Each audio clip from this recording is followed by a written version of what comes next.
Long traffic, ma'am.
Today's edition of CBS Mornings on the Go is sponsored by Noom. Hi, I'm Dr. Andreas Michaelitis, Chief Psychologist at Noom.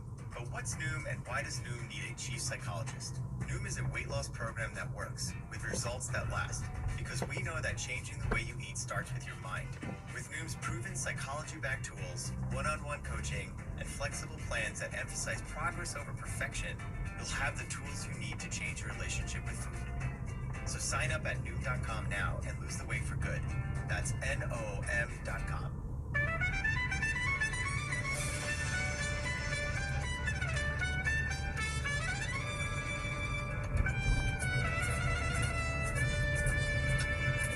Welcome to CBS Mornings on this Friday. I'm Gail King. I'm Tony DeCople, and I'm Nate Burleson. We're going to begin with major breaking news on the rollout of the COVID booster shot affecting millions of Americans. CDC Director Rochelle Walensky has overruled a CDC panel to expand the number of people who were eligible for Pfizer's booster. Now, in addition to those over 65 and people with underlying medical conditions, at-risk workers are now included in that as well. To explain what this means, Dr. David Agus joins us.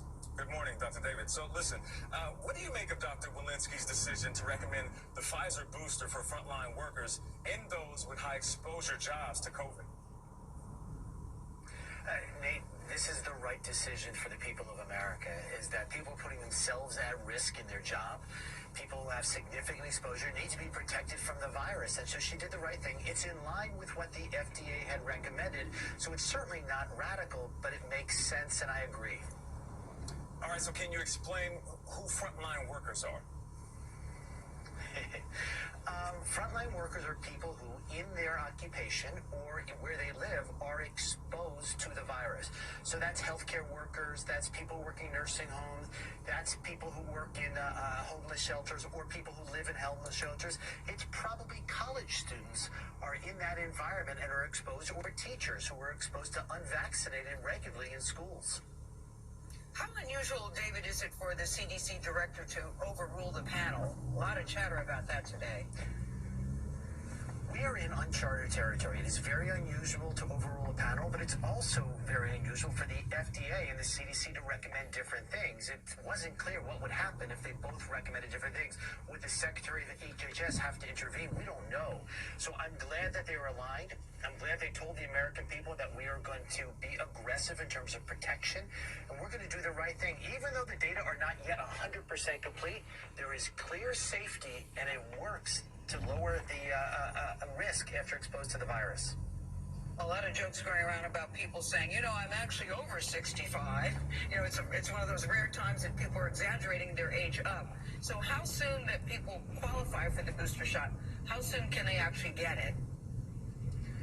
Well, you can get it today. And remember, it is people over 65, but it's anybody with a medical condition that puts them in higher risk. And 60% of the U.S. population falls into that category. So this is a broad endorsement of boosters for the vaccines to protect us from COVID-19.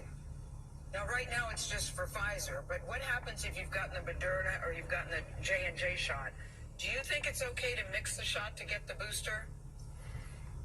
It certainly is okay, and that is a discussion you should have with your doctor. If your doctor doesn't think it's too risky to wait several weeks to months to get those other boosters, get the Pfizer booster. Probably a little bit more side effect, but nothing dramatic, and you will get that protection. We have to protect our vulnerable, and we may have to mix and match to do that. All right, Dr. Agus, always good to see you. Thank you, sir. An investigation is underway after yet another mass shooting in America. Police are saying that one person was killed and a dozen more were wounded after a gunman opened fire on workers and customers in a supermarket. This happened at a Kroger store in Collierville, Tennessee. That is just outside of Memphis, and it's where we find our Janet Shanley. And Janet, good morning. What more do we know? Tony, good morning to you. There's a lot of activity out here this morning. Detectives are still working in and around the store. And while it is an active investigation, law enforcement sources are telling CBS News this morning this appears to be a case of workplace violence. Pow, pow, pow, pow. And I mean, everybody was rushed. And I'm trying to find the exit that I don't think he coming to.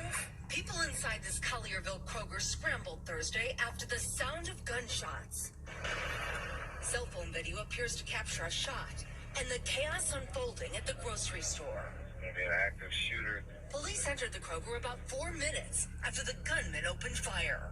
You need a shed seal and I need a combat call.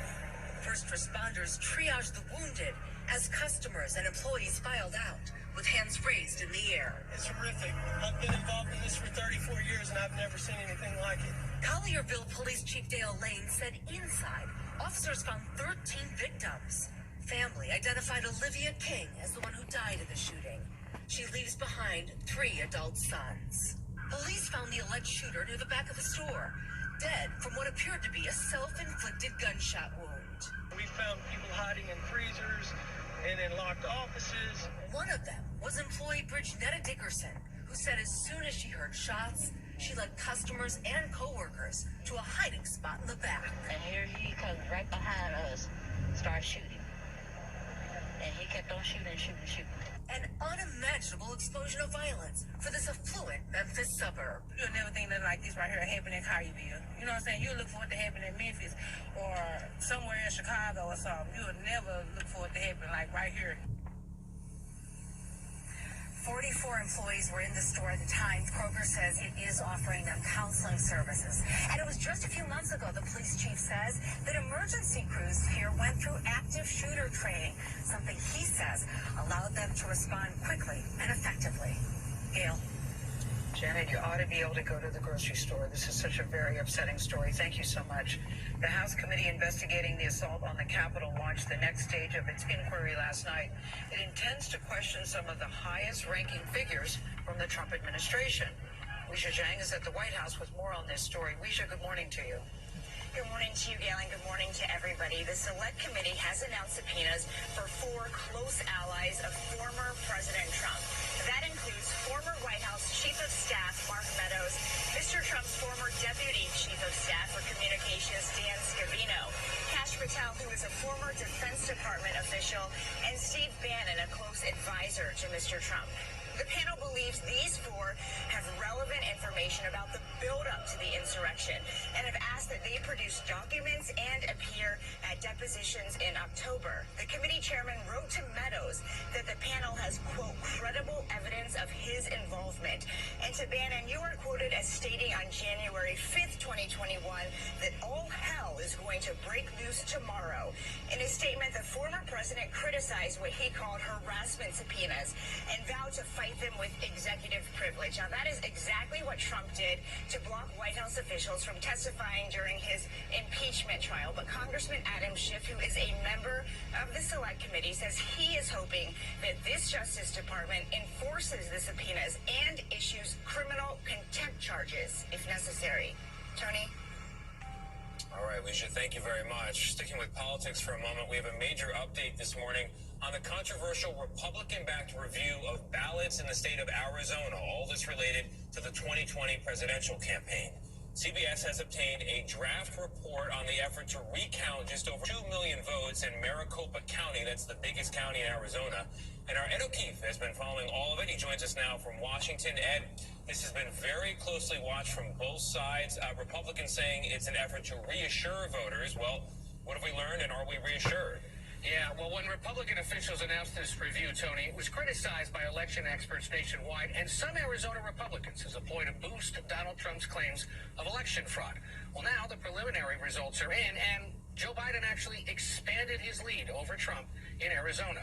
The report says now President Biden won Arizona's crucial Maricopa County, which encompasses Phoenix, by more than 45,000 votes. In fact, the review actually found an additional 99 votes for Mr. Biden and 261 fewer for Mr. Trump. Our cameras were there back in May when the hand recount of the more than 2 million votes was taking place, and people protested outside the Arizona State House, fired up by claims of voter fraud. The review was led by a cybersecurity firm called Cyber Ninjas, which had no prior experience in conducting official ballot reviews. The draft report does allege various concerns about the county's record-keeping and election systems, but it said ultimately there were no major differences in the results. All right, and Ed, we know there are a number of similar challenges by Republicans in other states. Pennsylvania comes to mind. What does what we're learning in Arizona mean for these other efforts? Yeah, that's right. Pennsylvania and Wisconsin are the two states where they're still looking into the possibility of some kind of review of the results. And the Texas Secretary of State's office says it's going to review results in 4 counties, 3 of which President Biden won. Tony, all of this a reminder, this issue is not going away, despite the fact that at least in Arizona, these results confirm what we already knew. All right, Ed, thank you very much. The jury in R. Kelly's trial is due to start deliberating today. The 50-year-old R&B star faces federal racketeering charges, including allegedly running a criminal enterprise involving sex trafficking of women and underage girls. Nancy Chan is outside the courthouse in Brooklyn, New York. Nancy, good morning. Nate, good morning to you. In closing arguments, R. Kelly's lawyer attributed his client's alleged behavior to his status as a sex symbol and a playboy. That's a stark contrast from the prosecution, which charges that Kelly groomed women, girls, and boys for his own gratification. R. Kelly's defense started its closing argument by comparing the R&B singer's trial to Dr. Martin Luther King Jr.'s fight for constitutional rights. They argue the government has purposely misled jurors. The defense had testimony from 5 witnesses over 2 days, while prosecutors, which had the burden of proof, called 45 witnesses over 19 days. That included several women and men accusing Kelly of sexual and psychological abuse. One was a former girlfriend, testifying anonymously as Jane. In a 2019 interview with Gayle King, she defended Kelly and did not consider herself a victim. I'm happy doing what I'm doing. I haven't figured out what I want to do with my life, but I know when that time comes, we know Rob is going to support us regardless. Right. What's that? She told the court Kelly brainwashed her. The traffic area? It's part of the testimony, which took more than a month, where prosecutors say the singer used his quote money in public persona My God, to hide his long crimes in plain traffic. sight. Kelly's defense argued the accusations were being made by disgruntled exes who were after his fortune. Maybe it's something road repair, some part. Have you ever had sex with anyone under the age of 17? No. Never. No. Priya Sapori is an attorney. Usually, if not traffic from crimes against children. the R. Kelly not taking the stand himself. what to say, I think it's difficult the for bus people stop, not ma'am. to wonder The McPin from why he McPin would to be Shatin willing to is address those 25 minutes to allegations 30 in the minutes. media with Ms. King, but unwilling to do so when he's under oath. Kitty Jones is a former girlfriend of Kelly's. Right now, She was traffic. not on the stand during this trial, but she was one of the Now, how first late are they to open? speak out against him. I feel like justice for me The has shop? been about me being a silence breaker. I don't in know. this. And It's not in they IKEA? believed Now, Kelly is different. potentially facing decades in prison if convicted. And no Ah, matter I know what the only the jury IKEA. decides It here, will close legal 9 hopes o'clock. will continue for him. Kelly also faces charges in Newtown Illinois Plaza, I and don't know. Minnesota, Gail. All right, Nancy, thank you very much. I'm a little confused about the Is it near in Newtown Plaza? Glad you said so because I was as well. It's in Newtown I was Plaza. very surprised Oh, by inside that. the Also, Newtown when Plaza. the jury gets the case, which is expected later today, it'll be interesting to see how long it takes them to reach a verdict, because the evidence that was presented was pretty damning in this case against R. Kelly, and he did not take the stand in his own defense. So it'll be interesting to see what happens here. We'll be following it. Thank you, Nancy. Again, a federal court in Wyoming has issued an arrest warrant for 6:24 Brian now. Laundrie. His fiancee, that's Gabby Petito, was found dead last week in Wyoming National Park after a cross-country trip with him. Now, Laundrie was charged with the unauthorized use of a bank card to make withdrawals around the time Petito went missing. Officials are not saying whose bank card he used. He is considered a person of interest in this case, but has not been charged with her murder. The search for Laundrie continues in Florida, where he's been missing now for more than a week. Meanwhile, the Moab, Utah Police Department has launched an investigation to how its officers handled reports of an argument between Petito and Laundrie last month. Police body cam video captured the moments after a 911 caller reported seeing Laundrie slap Petito several times. The investigation will look into whether officers followed their training when responding to a possible domestic dispute. It was clear looking at the tape that we're seeing here that Gabby was very upset at the time. But they also said, no, Can everything boating is here? fine. We don't want any police activity here. And all along they were posting all these rosy Fishing? videos of how great they're doing. Fishing what, Clearly ma'am? that was not the case. Yeah. Fishing Yeah, area? To go back to the news off the top, the What? arrest Fishing warrant area for there? Brian Laundrie, apparently, as it's been explained to me, what that does is it allows police to now charge anybody who's aiding and abetting him. That's right. So wherever he is, whatever he's doing, he knows that they want to talk to him. Anyone who helps him avoid that can now get in some big trouble. So it's another tool in investigators' toolkit. So it applies pressure because he obviously knows that they are looking for him, but if somebody is helping them, then also they understand that the police could charge them as well. Yeah. Police believe he certainly got help in the very beginning. It's not clear what's happening with him now. And on the subject of investigating police behavior, I think there will be questions about how they let him get out of sight when they were monitoring the house. Yeah. So a lot of questions in this case. Questions for his parents especially. Tomorrow night, 48 Hours investigates the death of Gabby Petito and the search for Brian Laundrie. I know they've been working on this nonstop for the last 10 days. I can't wait to see what Maybe they have, there because is I'm told road we'll see things that repair, we haven't but heard nighttime or seen already. before.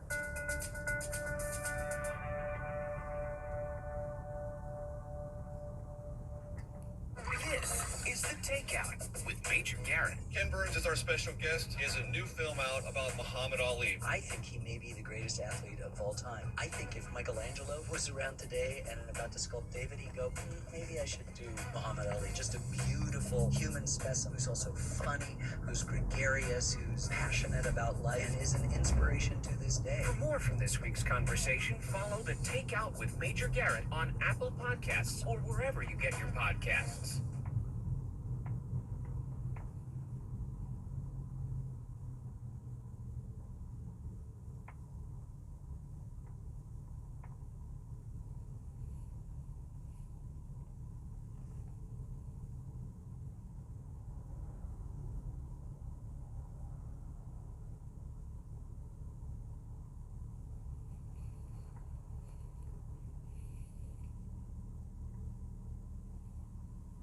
Only this way is traffic, that way is not. Maybe someone get accident. I don't know.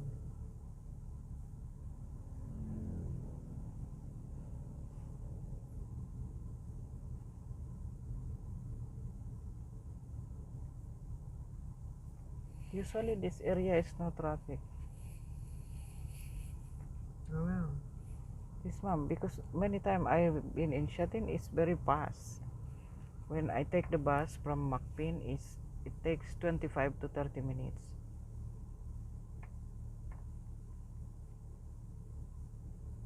So about an hour traveling, and I do shopping for 1 to 2 hours. So if I go to Shatin, it's about 3 hours.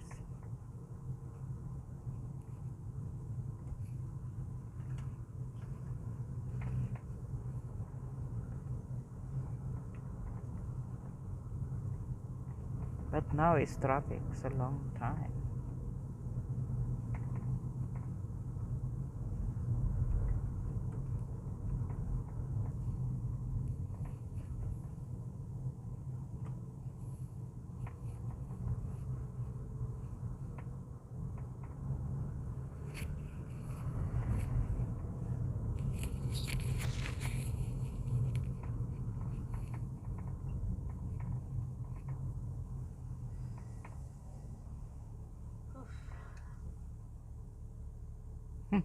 Just like Manila, moving short and then stop long time. My God.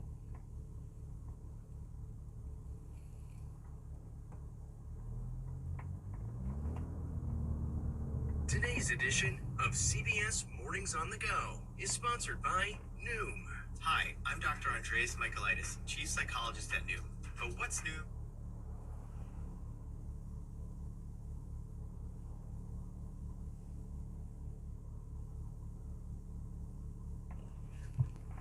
Why does Noom need a chief psychologist? Noom is a weight loss program that works, with results that last. Because we know that changing the way you eat starts with your mind.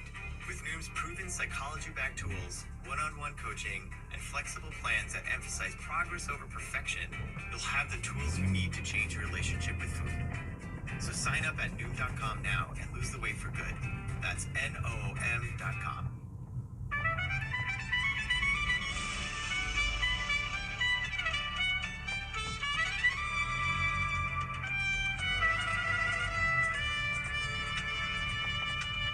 Welcome to CBS Mornings. I'm Gail King. I'm Tony DeCopel. And I'm Nick Burleson. We're going to begin with a major development in the fight against COVID. Pfizer has won an emergency use authorization from the FDA for its vaccine booster shot. This applies only to older Americans at the moment and those at high risk. So far, big picture, about 64% of eligible Americans are fully vaccinated. And our Weijia Zhang is at the White House for us following all of this. Weijia, before people run out to the...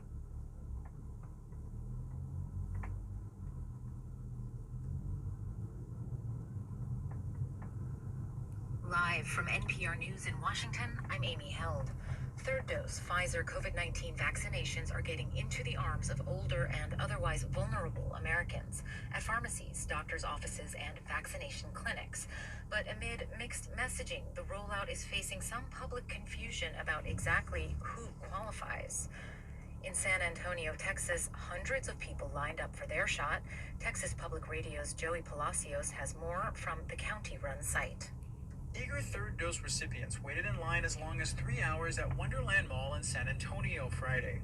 71-year-old William Witten was one of them. Well, I figured it would do me some good, keep me living here longer.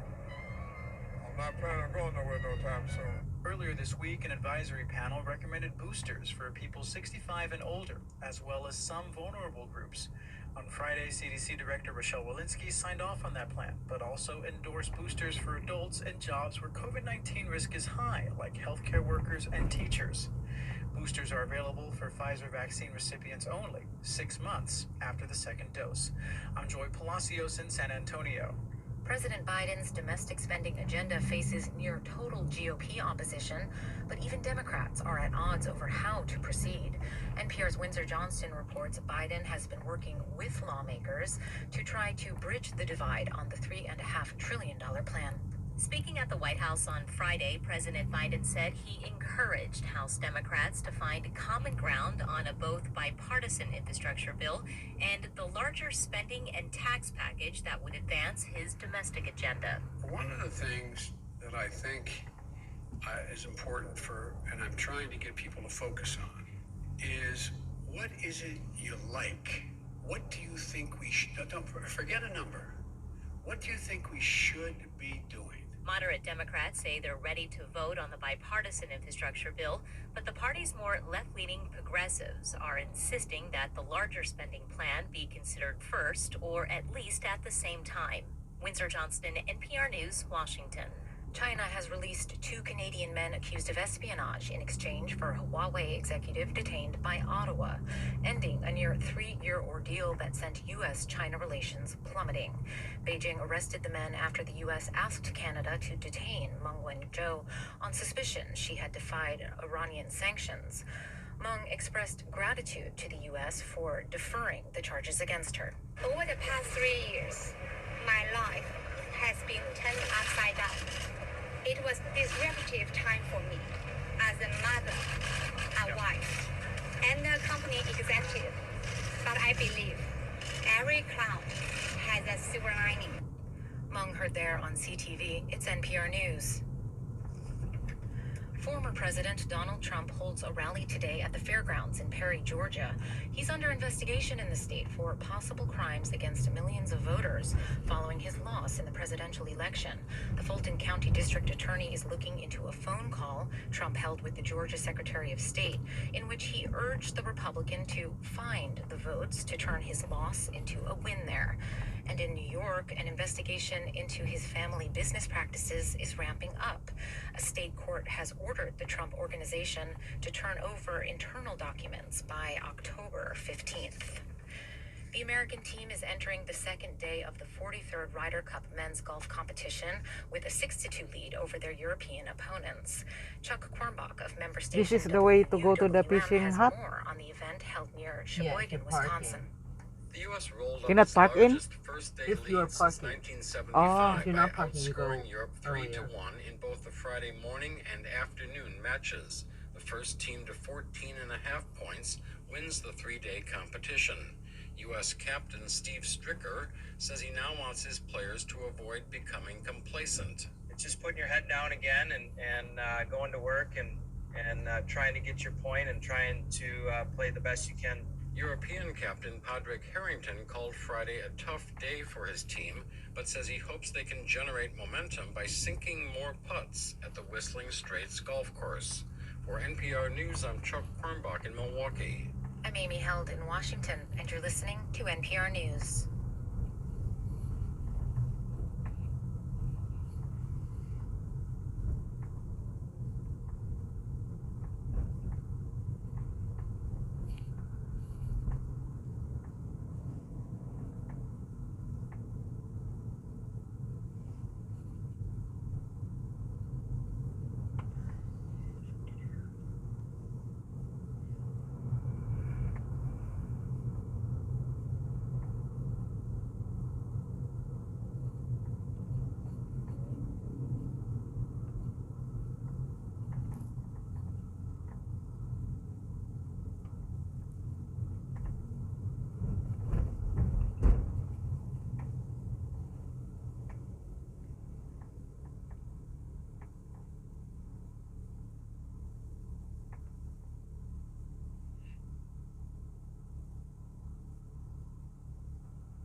Live from NPR News in Washington, I'm Amy Held. Third dose Pfizer COVID-19 vaccination.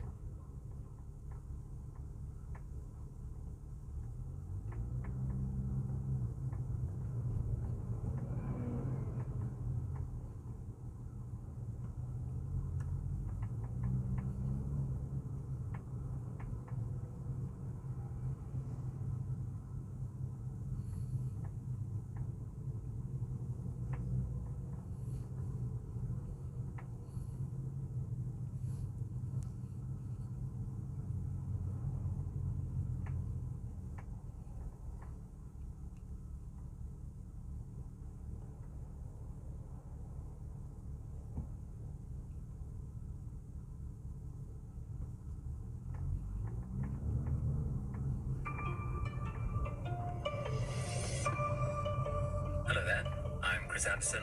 Welcome to the TED interview, and welcome, in fact, to the last episode of this season. Now, the season has been dedicated to the case for optimism, and for this final episode, I would love to return to one of the very first guests we ever had on the TED interview, because it includes probably the most profound argument for optimism that I've ever heard. So, this episode was with David Deutsch, a man who honestly is an intellectual hero of mine. He's a physicist, he's a philosopher, but before playing this episode again, I just want to set it up a little bit, because his ideas take some getting used to. When we first played this episode, some people certainly found it transformative. Others were just confused. So let me see what I can do to just do some framing here. So, at the heart of David Deutsch's worldview is knowledge. Knowledge which he defines as information that is capable of causing things to happen. So that means it's broader than just human knowledge. For example, a DNA molecule contains the knowledge needed to create a specific life form and can, in a real sense, cause that life form to exist. But he believes that humans are capable of an even more powerful form of knowledge that he calls explanatory. In 200 meters, at the roundabout, take the second exit and stay on Saishar Road. We can actually understand the world and use that understanding to shape the world. So Deutsch views knowledge as a profound human superpower that certainly accounts for every piece of progress we've enjoyed on the planet to date. But much more than that, in principle, it's a superpower that can continue without limit. I mean, we could use knowledge to transform our planet, to transform other planets, potentially to reach out into the galaxy, to capture the energy of whole stars, to create astonishing artworks at massive scale, to colonize other planets. I mean, everything in principle, in his view, is possible because of knowledge. And therefore, it's a force that ranks alongside the big forces of the universe, like gravity or electromagnetism. In fact, in some ways, it's more powerful than those forces because it can control them. So this is where I find him so remarkable. You know, I've always worried about my insignificance in the universe. Like, is it? Exit the roundabout onto Saishar Road. Continue for 3 kilometers. Child, I would lie on my back looking up at the stars and think, wait a sec, you know, like, we are so tiny. What's out there is so no more traffic? Impossibly vast. How can anything What's going on? Only over there. I do My God. And, you know, this is kind of actually the view of many scientists when you really poke at them. They say, yeah, well, when it comes down to it, we are just this little speck of dust in the cosmos. So many people find that a deeply depressing view. Like, you almost have to change the subject when people bring that up. David Deutsch thinks those people are misguided. That just because we're small doesn't make us insignificant. In fact, he thinks we may actually be the most interesting things that there are in the universe because of the knowledge that we have. So one of the examples he gave to illustrate this in one of his TED Talks was that of a quasar. So a quasar is this unimaginably big explosion. In the moment where it takes place, it's actually as bright as an entire galaxy.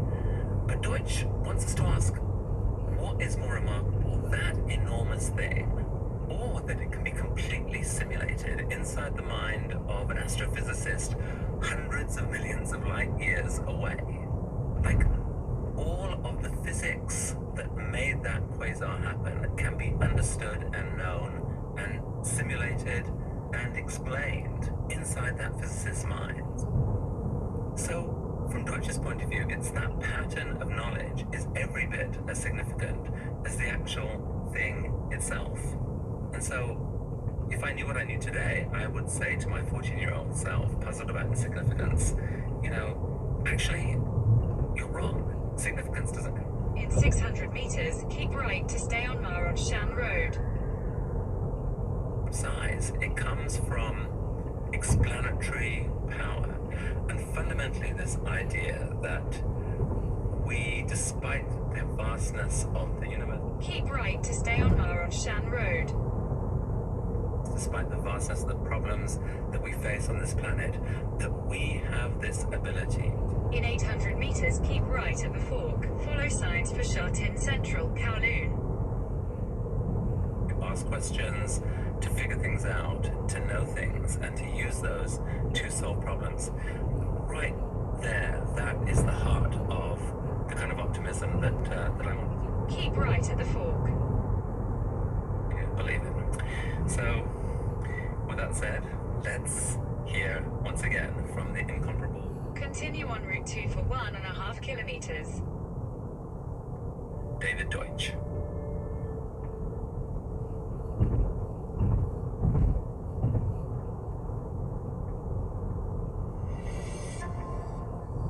So David, in the first TED talk you gave, you had this phrase that you quoted really from Stephen Hawking. Stephen Hawking referred to humans as basically chemicals.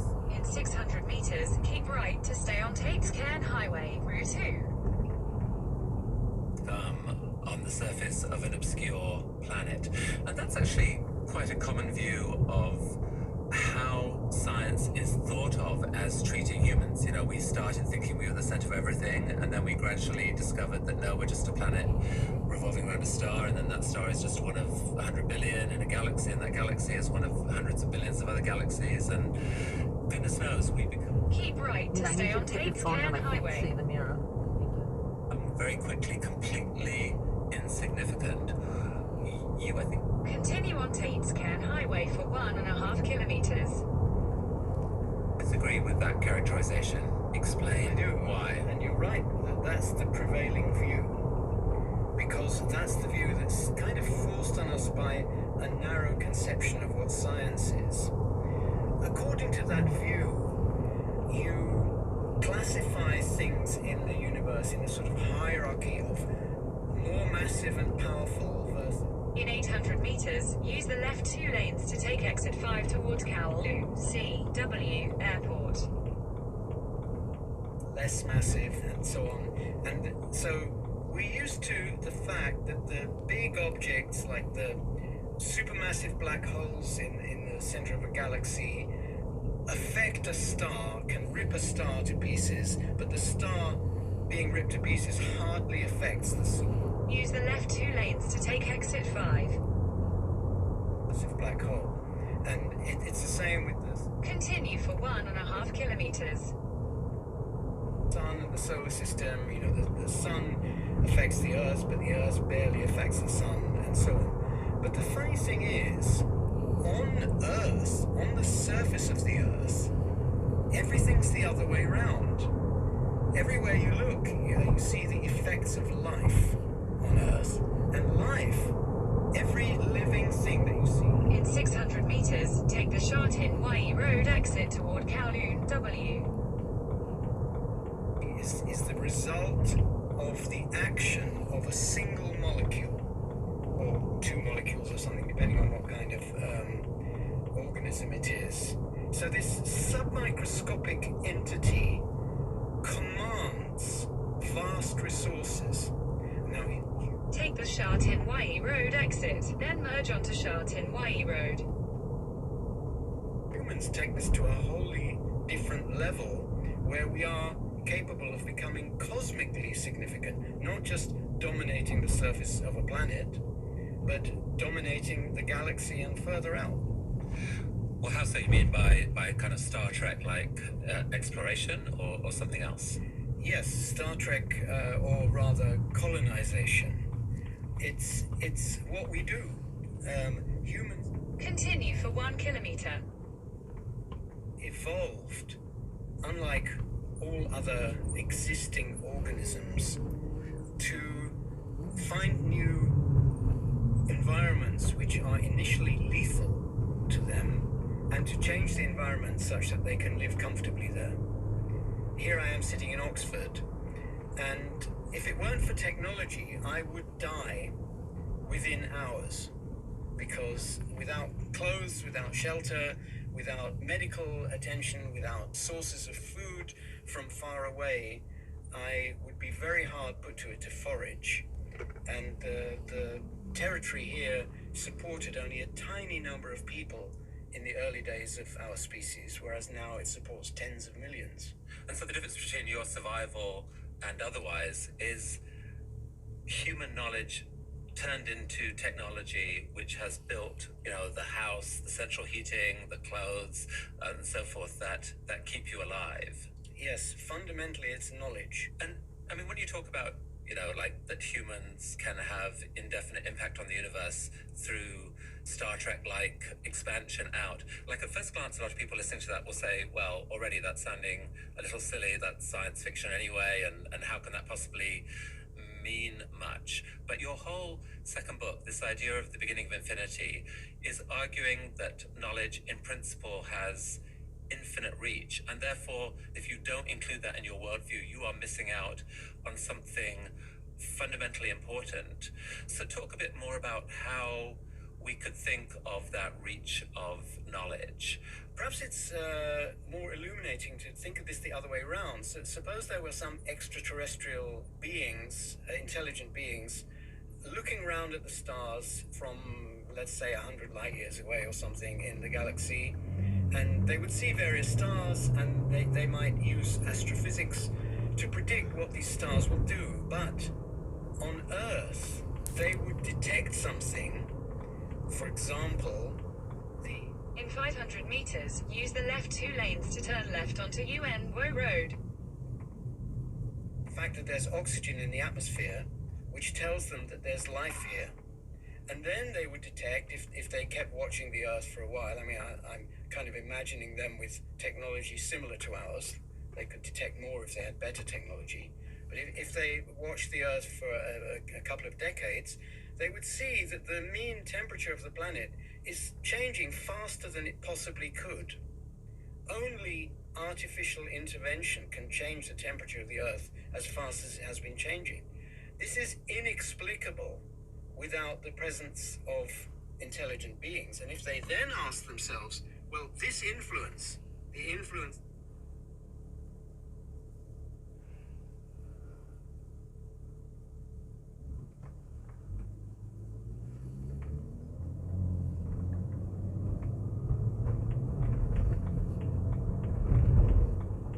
In 300 meters, use the left 2 lanes to turn left onto UN Woe Road.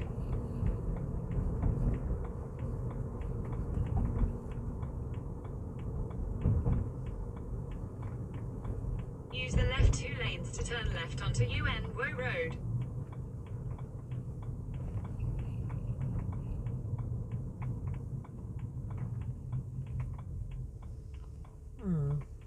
We are here.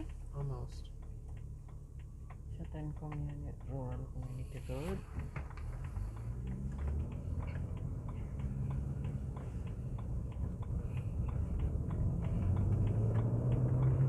In 300 meters, slide left onto Shatin Center Street.